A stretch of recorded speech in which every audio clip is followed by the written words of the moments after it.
सभी, I hope अच्छे होंगे, राइट। चलिए, मैं योगिता प्रजापति चैनल पर आप सभी को स्वागत करती हूँ और आज मैं आपके लिए लेके एक्सरसाइज 4.3 का क्वेश्चन नंबर फर्स्ट का फर्स्ट पार्ट, जिसमें आज हम पूर्ण वर्ग विधि सीखेंगे, राइट बच्चों। ध्यान समझिएगा और साथ ही लाइक शेयर करना मत भूलिएगा, ओके। आइए स्टार्ट करते हैं। देखिए क्या कहना है इस क्वेश्चन में, यदि निम्नलिखित द्विघात समीकरणों के मूलों का अस्तित्व हो तो इन्हें पूर्ण वर्ग बनाने की विधि द्वारा ज्ञात कीजिए। देखो 4.2 एक्सरसाइज में मैंने गुणनखंड मेथड समझाई थी, आज से हम समझेंगे 4.3 एक्सरसाइज में पूर्ण वर्ग विधि क्या होती है। तो प्लीज ध्यान समझिएगा, step by step point two point मैं आपको समझा रही हूँ। देखो सबसे पहली बात तो हमें एक्स स्क्वायर का गुणांक देखना होगा। यहाँ पर एक्स स्क्वायर का गुणांक 2 दे रखा है, जो भी डिजिट दे रखे उसे हमें दोनों पक्षों में भाग देना होगा, ठीक है। तो यहाँ मैं लिख रही हूँ फर्स्ट कंडीशन में हमें क्या दिया है, एक्स स्क्वायर का गुणांक 2 दिया है। तो समीकरण के दोनों पक्षों में 2 से भाग देने पर हम क्या करेंगे, 2 से दोनों में भाग देंगे, राइट। हाँ, 2 की जगह हो सकता है यहाँ पर 4 होता, 3 होता, तो हम दोनों पक्षों में 3 का 4 का भाग देते। अब देखिए किस तरह से डिवाइड करेंगे। तो 2x स्क्वायर डिवाइड में 2 हो जाएगा, माइनस का साइन 7x डिवाइड में 2 हो जाएगा, प्लस का साइन 3/2 हो जाएगा, इक्वल टू 0 के भी डिवाइड में क्या हो जाएगा 2। अब यहाँ पर आप देख सकते हैं बच्चों, यहाँ तो 2 से 2 कैंसिल हो रहा है, तो इसे मैं कैंसिल कर देती हूँ। हमारे पास बचा है क्या, एक्स स्क्वायर, यहाँ पर ओनली और 7/2 है, तो ये हो जाएगा 7/2x। यहाँ पे कुछ कैंसिल नहीं हो सकता है, तो ये हो जाएगा प्लस का 3/2। हाँ, 0 में 2 का डिवाइड करेंगे तो एटलीस्ट क्या आएगा हमारे पास 0। यहाँ तक कोई डाउट, ये हो गई हमारी फर्स्ट कंडीशन। अब देखिए, अब हम x का गुणांक देखते हैं। x का गुणांक क्या आ रहा है, 7/2।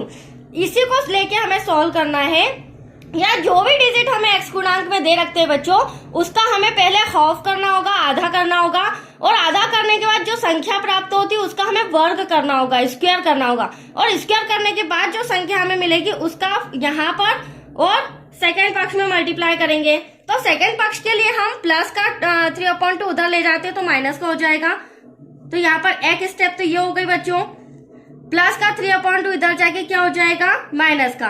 तो कहने का मतलब ये है, मैं रफ में आपके सामने मल्टीप्लाई करके बताती हूँ। 7/2 का हम आधा करेंगे, मल्टीप्लाई करने पर जो भी संख्या आती है उसका हम वर्ग निकालेंगे, और वर्ग करने के बाद जो संख्या प्राप्त होगी उसको हम दोनों पक्षों में जोड़ देंगे। आइए रफ में मैं आपको समझाती हूँ। देखिए सबसे पहले 7/2 हमारा x का गुणांक है, राइट। अब इसका हम आधा कैसे करेंगे, तो डिवाइड में 2 लगा देते हैं।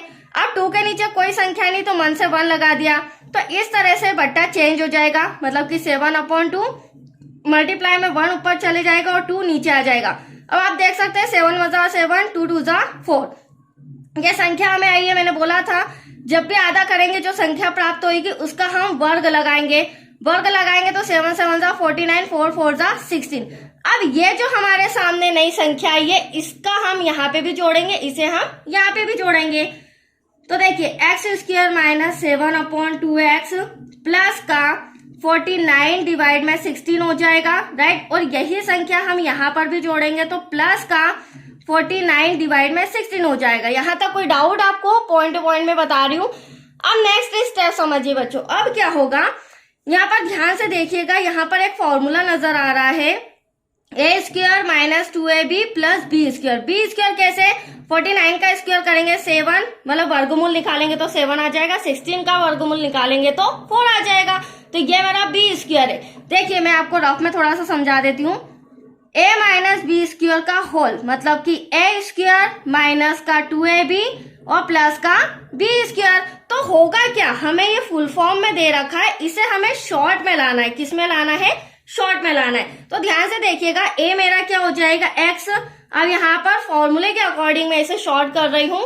a मेरा हो जाएगा x माइनस का साइन, देन b हो जाएगा, क्योंकि मैंने b इसे माना है, ये हमारा 2ab है, तो यहाँ पर b को मैंने क्या माना था, 7 × 7 = 49 का अगर मैं वर्ग निकालूं तो क्या हो जाएगा 7, देन 16 का भी वर्ग निकालूं, वर्गमूल निकालूं तो 4 हो जाएगा। तो एटलीस्ट 7/4 ये मेरा b हो गया, ब्रैकेट क्लोज स्क्वायर।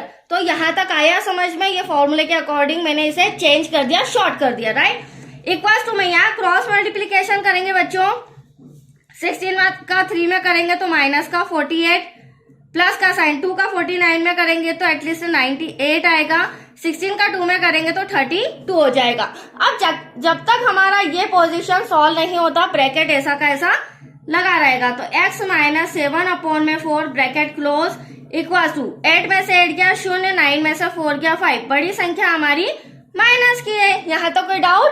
अब इसे हम डिवाइड में है तो 2 से कैंसिल कर सकते हैं। तो देखिए x माइनस 7/4 होल स्क्वायर, अब इसे 2 से कैंसिल करेंगे, 2 1 जा 2, 2 6 जा 12, 2 2 जा 4, 2 5 जा 10। तो यहाँ पर बचा माइनस का 25, देन डिवाइड में 16। तो यहाँ तक कोई डाउट आपको? अगली स्टेप में आप जो स्क्वायर देख रहे हैं, स्क्वायर इधर आके क्या हो जाएगा, स्क्वायर हटा देंगे और यहाँ पे लग जाएगा अंडर रूट। ये नेक्स्ट स्टेप में जो मैं आपको यहाँ समझा रही हूँ। तो देखिए x माइनस 7/4, अब यहाँ का जो स्क्वायर था वो मैंने हटा दिया है, स्क्वायर हटा तो यहाँ पर लग गया हमारा अंडर रूट, डिवाइड में आ जाएगा 16। तो यहाँ तक कोई डाउट बच्चों आपको? चलिए यहाँ पर जो हमने माइनस लगाया वो मिस्टेक हो गई, क्योंकि देखो हमारी बड़ी संख्या तो प्लस की है, हो सकता है सॉल्व करने में थोड़ा सा मिस्टेक हो जाती। बड़ी संख्या हमारी प्लस की है 98, तो 50 माइनस करने पर प्लस का आएगा, और ये 25 भी माइनस करने पर क्या आएगा, प्लस का। That's clear? कैंसिल करने पर तो ये छोटी सी मिस्टेक हो गई, कोई इश्यू नहीं है, कोई अपना बड़ी चीज मिस्टेक नहीं हुई है। चलिए आइए अब इसे सॉल्व करते हैं। ठीक है बच्चों, x माइनस 7/4 ऐसा का ऐसा। अब 24 का स्क्वायर रूट वर्गमूल क्या होता है 5, और अंडर रूट 16 का वर्गमूल क्या होता है 4। तो यहाँ आ जाएगा 5/4। अब इसे हम एक बार प्लस में लिखेंगे और इसे ही एक बार माइनस में लिखेंगे, क्योंकि दो मूल ज्ञात करना है। गुणनखंड मेथड में भी हमने यही किया था। तो देखिए अब हम क्या करेंगे, दो कंडीशन हो जाएगी, पार्टीशन कर देती हूँ मैं यहाँ पर। x माइनस 7/4 इक्वल टू में 5/4। तो देखो मैंने प्लस का लिया है, और यहाँ पर x माइनस 7/4 इक्वल टू, अब मैं माइनस का 5/4 ले सकती हूँ। तो देखिए 5/4 ऐसा का ऐसा, माइनस का 7/4 इधर आके प्लस का हो जाएगा, राइट। अब डिवाइड में 4 है, दोनों तरफ कॉमन है, तो एक 4 हम उठा लेते हैं, तो ऊपर की डिजिट एटलीस्ट ऐसी की ऐसी। तो x इक्वल टू 5 और 7 कितना हो जाएगा 12 हो जाएगा, डिवाइड में 4 कैंसिल करेंगे तो 4 3 जा 12। तो x इक्वल टू आया हमारा 3, एक मूल हमारा मतलब कि एक आंसर आ चुका है बच्चों। अब सेकेंड हम करते हैं, तो देखिए ध्यान समझिएगा, x इक्वल टू माइनस का 5/4 ऐसा का ऐसा, बट माइनस का 7/4 इधर जाके प्लस का हो जाएगा। x इक्वल टू नीचे दोनों 4 हैं, एक उठा लेते हैं, मतलब एक लिख लेते हैं, प्लस का 7।